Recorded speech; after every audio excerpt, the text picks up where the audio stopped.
What's up, gamers? It's your host, Cobra, and today we're reviewing and analyzing Zed Run's 2022 roadmap.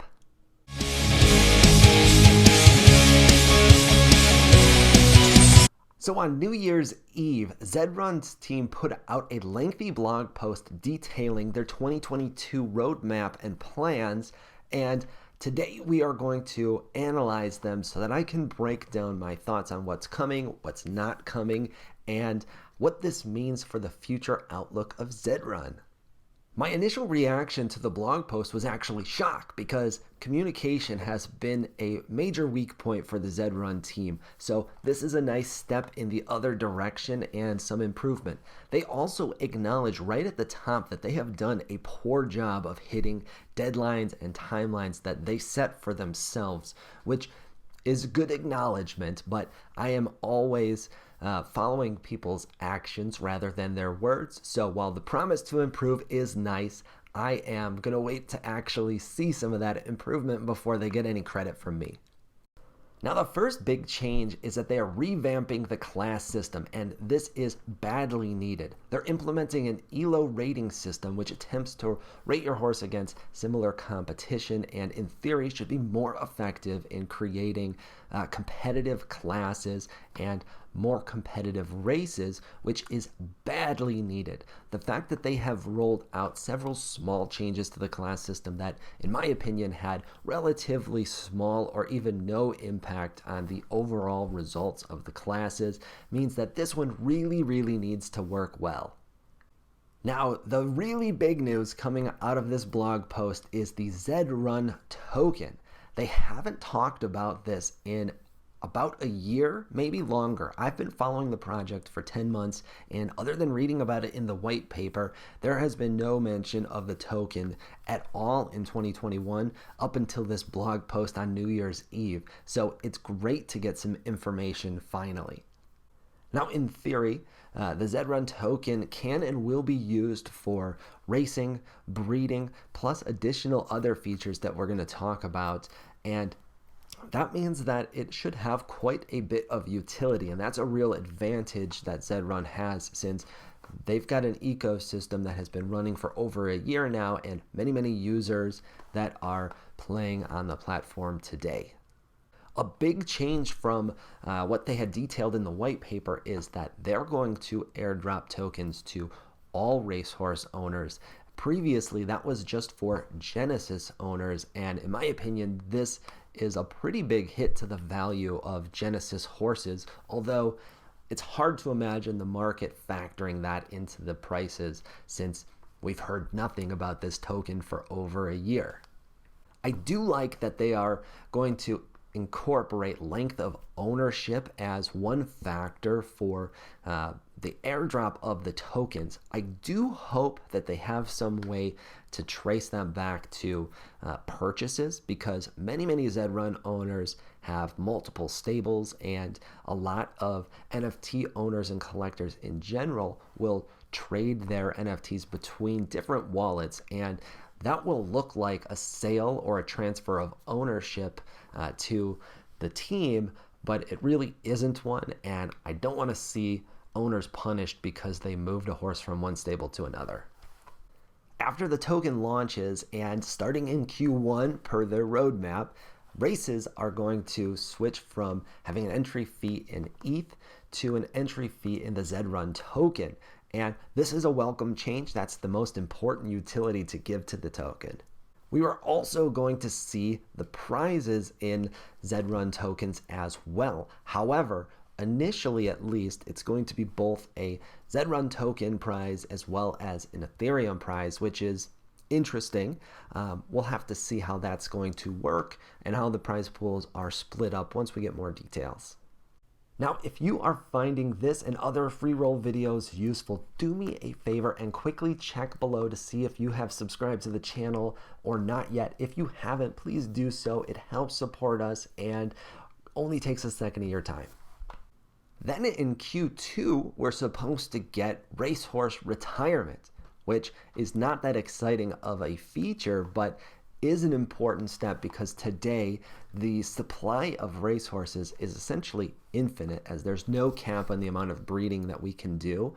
And this is the first attempt to add a deflationary measure to it. Essentially, if the supply grows so large that the prices of horses get so low, it's going to start looking attractive, especially for your poor racing horses, to simply move them to retirement and claim back some Zed Run tokens, assuming the tokens have some value that is at least close to what you can sell the horse for.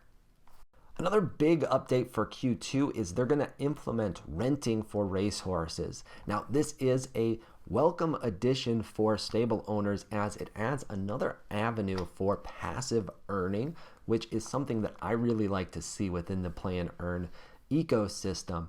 It's also huge for onboarding because previously your only way to test out racing was to buy a cheap horse, and a cheap horse is unlikely to be a good horse, even if it is unraced. So now you can rent a good horse potentially, or an average horse, or anything at a cheap price and dip your toes in without making the commitment of actually buying a horse. That said, I fail to see how this is going to be profitable or worth most stable owners' time to consider at all. And there's a couple of reasons for that. Number one, most horses have very little value today because there's such a massive oversupply, and renting, while it may increase the user base, doesn't do very much to address that oversupply issue.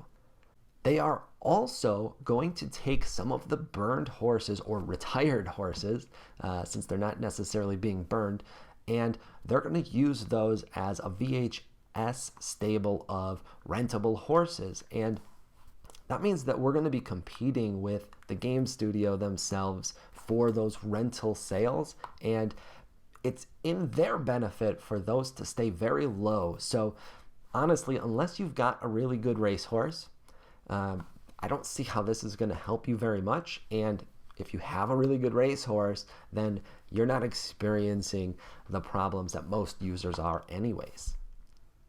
And at this point, we have talked about roadmap items in Q1 and Q2. That's the first half of 2022. So I want to bring up the item that I don't see on this blog post at all, and that is additional race types. This is incredibly frustrating because additional race types is something that they talked about a whole bunch last year, especially early in the year, as an avenue to make a more diverse ecosystem where a lot more horses can be viable and can be winners, and where there's a lot more different race types for us to check out before we determine that our horse is truly a donkey. It's also the clear and logical next step for the project.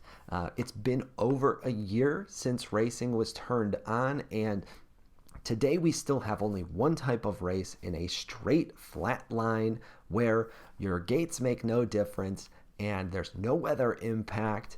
And this is also badly needed simply because racing is the core functionality of the entire game, and at this point we're still doing the same thing that we got on launch. It is boring and I'm tired of it.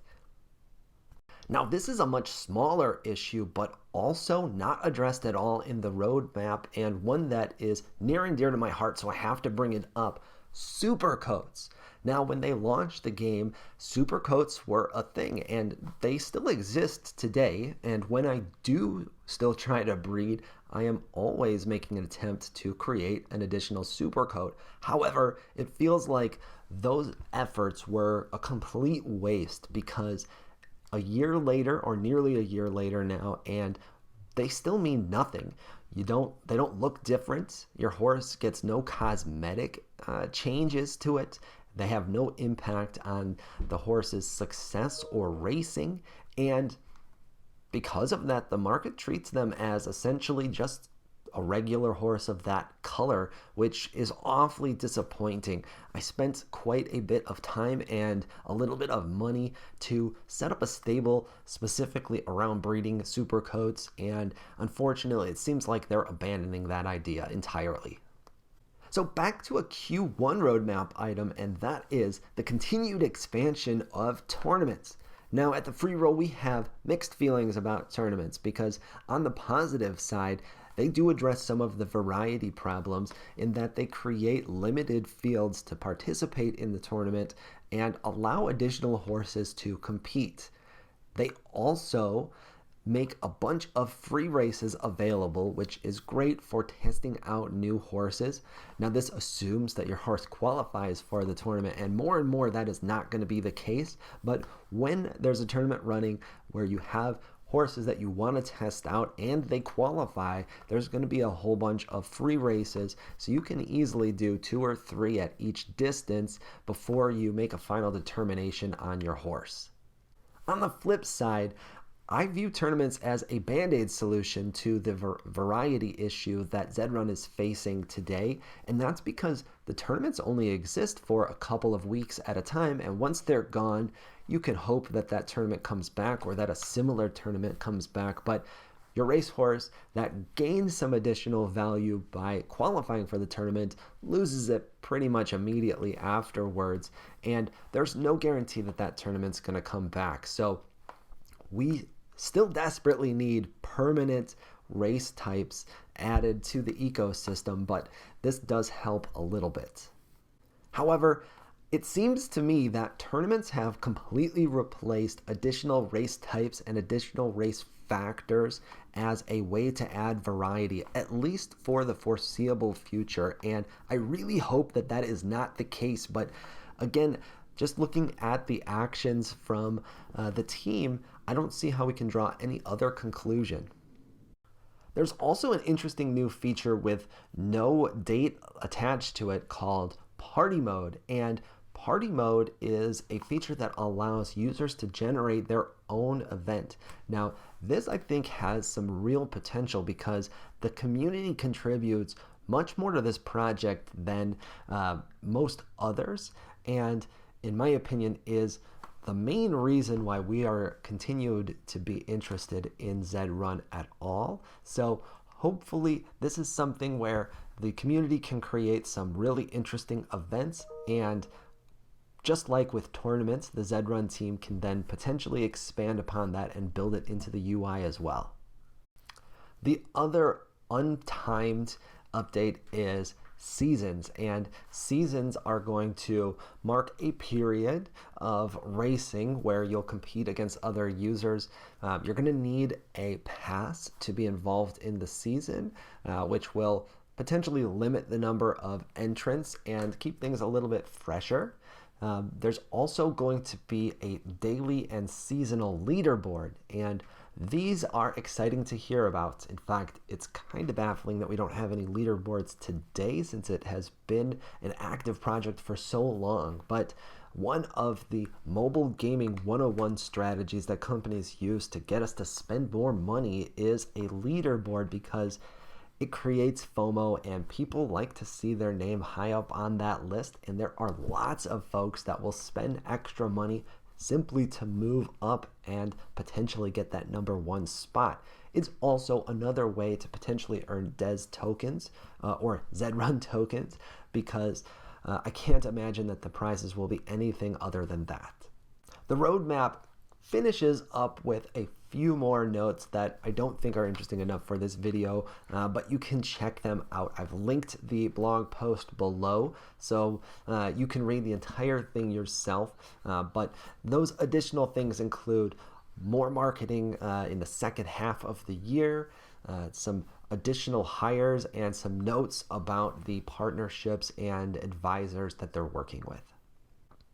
Last month, VHS Studios also announced that they are working on another game. So when you combine that news with the fact that they're not addressing a whole bunch of things that I think are more important than some of the stuff that they are going to add this year, means that the key and good updates that are on the roadmap really need to be home runs, or I think it's going to be a unlikely scenario where Zed Run climbs out of its current hole and becomes a profitable play and earn game again.